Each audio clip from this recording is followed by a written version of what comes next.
কিছু মানুষ আছে যারা জেনে বুঝে ভুল পথে পা বাড়ায়, আবার কিছু মানুষ আছে যারা না জেনেই ভুল পথে পা বাড়ায়। তাই জীবনের কোনো গুরুত্বপূর্ণ সিদ্ধান্ত নেওয়ার আগে ১০০ বার ভাবা উচিত যে এই কাজটা আমি ঠিক করছি কিনা। হ্যালো এভরিওয়ান, আসসালামু আলাইকুম। কেমন আছেন সবাই? আই হোপ সবাই খুব ভালো আছেন। আলহামদুলিল্লাহ, আমরাও আল্লাহর রহমতে আছি খুব ভালোই। নতুন দিনে নতুন একটি ভ্লগ ভিডিও নিয়ে হাজির হয়ে গিয়েছি আমি আপনাদের মাঝে বাঁধন, চট্টগ্রাম থেকে। আজকে সকাল সকাল ভিডিওটা শুরু করেছি। সকালবেলা উঠেই অফ ক্যামেরাতে নাস্তা করে নিয়েছি, মা মেয়ে দুজন, সেটা দেখানো হয়নি আজ। তারপরে রুমের কিছু কাজ ছিল, সবগুলা সেরে নিয়েছি। সেরে বসে গিয়েছি আপনাদের সাথে একটা ড্রেস শেয়ার করার জন্য। একটা না দুইটা, একটা হচ্ছে এমনি রাফ ইউজ করার জন্য বাসায়, আরেকটা যাতে বাহিরে পরতে পারি সেরকম একটা ড্রেস কিনেছি, সুতি, একদম গরমের জন্য।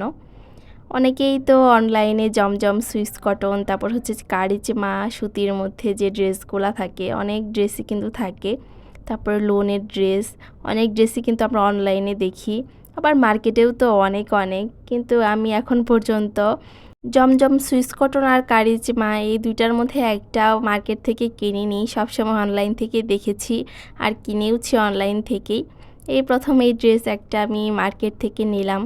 অনলাইনের থেকে অনেকটাই দাম কম মার্কেটে, আর একদম সেম কোয়ালিটির ড্রেস, অনেক সুন্দর, একদম পিওর সুতির মধ্যে। আর এই ড্রেসগুলা গরমের জন্য একদম বেস্ট। সুন্দর করে ডিজাইন করে বানাতে পারলে বাহিরে আরামায়েশে পরা যাবে, অনেক ভালো লাগে ড্রেসগুলা। আর আমি একটা লেস কিনেছি, এই লেসটা আমি হচ্ছে ওড়নাতে আর হাতাতে বসাবো, ড্রেসের হাতাতে, যাতে একটু সুন্দর করে বানাতে পারি, এই কারণে এটা নিয়েছি ওড়নার সাথে ম্যাচিং করে। আর একদম সিম্পলের মধ্যে ড্রেসটা ছিল, কালারটা আমার কাছে সবথেকে বেশি ভালো লেগেছে। আর এই সুইস কটনের ড্রেসগুলো সবগুলাই সুন্দর, যা দেখি তাই ভালো লাগে, তাই একটা নিলাম আগে। আর যেহেতু শীতই চলে এসেছে, আর বেশি বানিয়ে কি করব, তাই শেয়ার করলাম, এটা বানাতে দিব। আর এটা হচ্ছে এমনি বাসায় রাফিউজের জন্য, এটা আর দেখালাম না, এই দুইটা বানাতে দিব, তাই ভাবলাম যে একটু শেয়ার করি সবার সাথে, যে না অনলাইনে তো সবসময় সবাই দেখে। মার্কেট থেকে আমি একটা কিনেছি, অনেক আপুকে দেখেছি মার্কেট থেকেও কিনেছে, আমি কখনো কিনিনি, আমি প্রথম কিনলাম, অনলাইন থেকে নিয়েছিলাম দুইটা। এদিকে ড্রেস দেখানো শেষ করে আমি চলে এসেছি কিচেনটা একদম পুরো ডিপ ক্লিন করতে, সুন্দর করে ক্লিন করে নিব। আমি কিন্তু মাঝখানে 1-2 দিন আগেই করেছি, আবার করছি, তার কারণ হচ্ছে চট্টগ্রামের পানি এতটাই খারাপ যে একদিন পরপরই করতে হয়, না করলে ভালো লাগে না, দেখতেও ভালো লাগে না, কাজ করতেও ভালো লাগে না।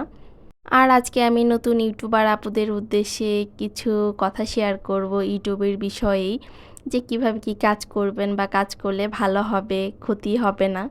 অনেক আপুরা কিন্তু জানে না, না জেনে বুঝে আমার মতো আমি যেরকম প্রথম না জেনে ইউটিউবে এসেছি কাজ করতে, এসেই ধরতে গেলে ধরাই খেয়ে গিয়েছি, এরকম যাতে আর কারো না হয়।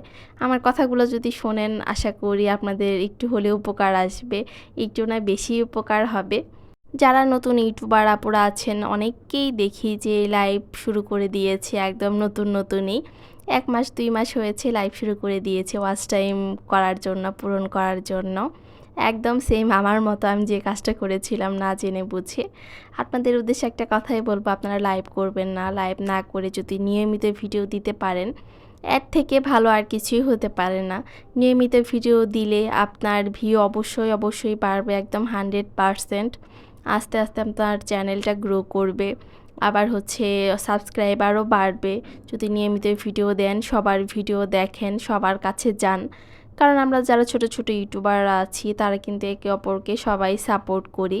আপনি যদি সবার ভিডিও দেখেন, সবার কাছে যান, সবার ভিডিওতে সুন্দর কমেন্ট করেন, তাহলে কিন্তু আপনার সাবস্ক্রাইবার পূরণ হতে বেশি টাইমও লাগবে না। আর বেশি শর্ট দিবেন না, শর্ট যদি মাসে পারেন 2টা বা 3টা 4টা দিতে পারেন, সপ্তাহে একটা করে দিলে সমস্যা নেই, যদি আপনি নিয়মিত বড় ভিডিওগুলা দেন। আর যদি বড় ভিডিও সপ্তাহে 1-2টা দেন, তাহলে আপনি শর্ট মাসে 1টা বা 2টা দিতে পারেন। শর্ট বেশি দিলে বড় ভিডিওতে ভিউ একদমই কমে যায়। শর্ট ভিডিওর চ্যানেল একরকম হয়, আবার লং ভিডিওর চ্যানেল একরকম হয়। আপনি যদি লং ভিডিওর চ্যানেলে বেশি শর্ট ভিডিও দেন, তাহলে ইউটিউব ধরে নেবে যে এটা আপনার শর্ট ভিডিওর চ্যানেল, তাহলে শর্ট ভিডিওতে ভিউ বাড়াবে, আবার একদম কমিয়ে দিবে হচ্ছে বড় ভিডিওগুলাতে। আর যদি আপনি বড় ভিডিও বেশি বেশি দেন আর শর্ট ভিডিও কয়েকটা দেন, ধরেন মাসে একটা দুইটা, তাহলে আপনার বড় ভিডিওতে আস্তে আস্তে ভিউ বাড়বে আর চ্যানেলটা গ্রো করবে। তখন ইউটিউব ধরে নেবে যে না, এটা আপনার বড় ভিডিওর চ্যানেল, কারণ বড় ভিডিওগুলো আপনি বেশি বেশি দিচ্ছেন। শর্ট ভিডিও আমিও দেই, এমন না যে আমি দেই না, আমি মনে হয় একটা দিয়েছি, এই 1 মাস হয়ে যাচ্ছে, 1 মাসের মধ্যে। আমি কিন্তু বেশি দেইনি, একটা থেকে আমি অনেকগুলো সাবস্ক্রাইবার পেয়েছি আলহামদুলিল্লাহ। এত ভাইরাল কীভাবে হয়ে গেল আমি নিজেও বুঝলাম না। ভালোই সাবস্ক্রাইবার পেয়েছি আমি একটা শর্ট ভিডিও থেকে। আপনারা চাইলে দিতে পারেন যদি আমার মতো শর্ট ভিডিও থেকে সাবস্ক্রাইবার চান তাহলে, কিন্তু বেশি দিবেন না, বেশি দিলে চ্যানেলেরই ক্ষতি হবে।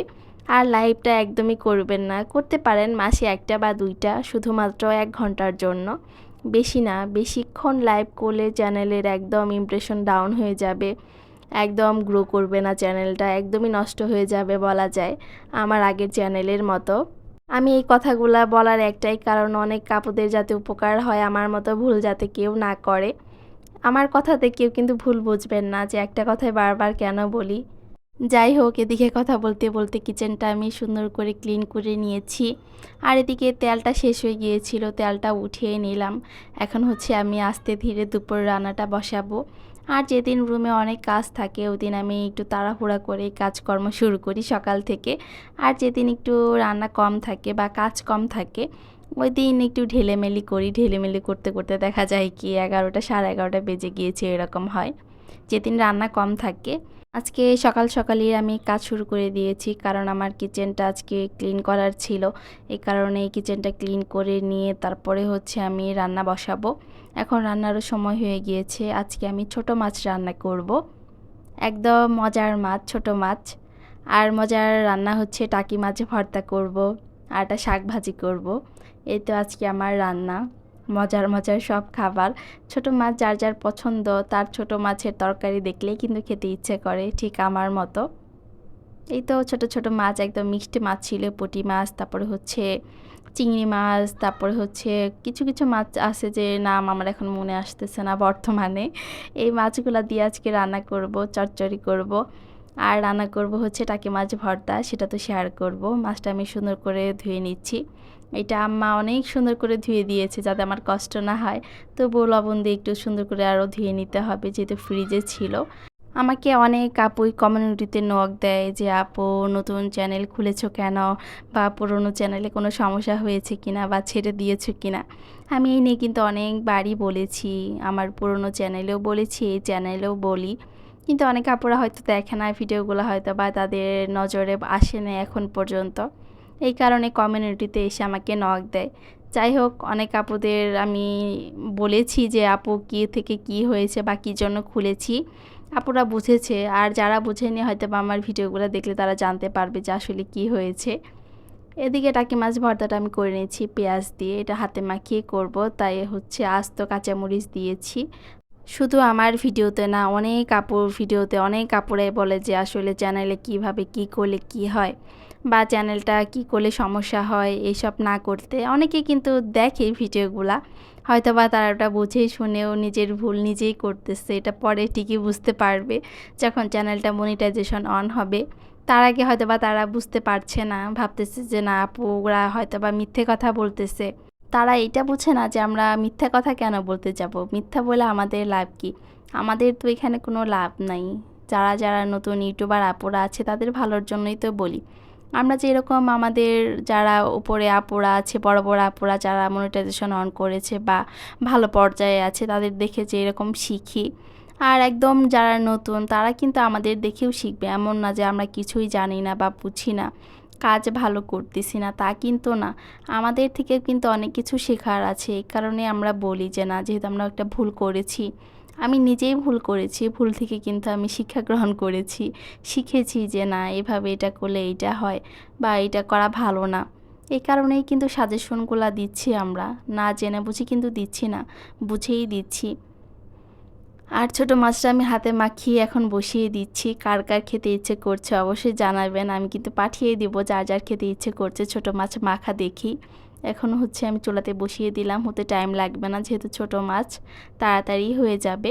আমি যখন রান্না করি তখন আমার আশেপাশে কিচেনটা কিন্তু ওইরকম অপরিষ্কার হয় না, সুন্দর পরিষ্কারই থাকে।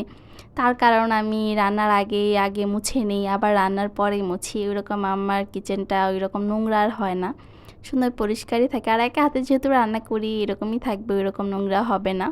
আর প্রতিদিন মোছার কারণে ওইরকম প্রতিদিনই ডিপ ক্লিন করতে হয় না, সপ্তাহে একবার দুইবার করলেই হয়ে যায়। এভাবে কিন্তু আপনিও আপনার কিচেনটাকে সুন্দর পরিষ্কার রাখতে পারেন। রান্না শুরুর আগে একদম সুন্দর করে একবার মুছে নেবেন, বারবার মুছতে হবে না, একবার মুছলেই হয়ে যাবে। আবার রান্না যখন শেষ হয়ে যাবে তখন আরেকবার মুছে নেবেন হালকা করে। ওরকম ডিপ ক্লিন বা ডিপভাবে পরিষ্কার করতে হবে না, হালকা করে মুছে নিলেই হয়ে যাবে। এই তো বাহিরে একদম প্রচণ্ড কড়া রোদ, এই রোদ দেখলেই ভয় লাগে যে রোদে কীভাবে মানুষ কাজ করে। আসলে আমরা যতই কষ্ট করি রুমের ভিতরেই কিন্তু করি, বাহিরে কিন্তু কষ্টটা ওইভাবে আমাদের করতে হয় না, বা আমরা ওইরকম বুঝিও না বাহিরের কষ্টটা। ভিতরে থেকে কিন্তু আসলে বোঝা যায় না, যারা করে তারাই কিন্তু বুঝতে পারে। প্রচণ্ড রোদ ছিল আজকে। আর এই তো আমার চচ্চড়ি, মাছের চচ্চড়ি একদম শেষ, দেখেই কিন্তু আমার আবারও খেতে ইচ্ছে করছে মাছ রান্নাটা। যাই হোক, এদিকে আমার দুপুরে সব রান্না শেষ, মেয়েটাকে খাইয়ে ঘুমো পাড়িয়ে দিয়েছি। এখন আমি একটু হাতের কাজগুলা সেরে নেব, তারপর আমার গোসল, তারপরে আমার খাওয়া। আর ভিডিওটা আমি আজকে আর বাড়তে চাচ্ছি না, এই পর্যন্তই রাখবো। সবাই ভালো থাকবেন, সুস্থ থাকবেন। আর পরবর্তী ভিডিও দেখার জন্য আগে থেকে সবাইকে আমন্ত্রণ জানিয়ে রাখছি। আল্লাহ হাফেজ।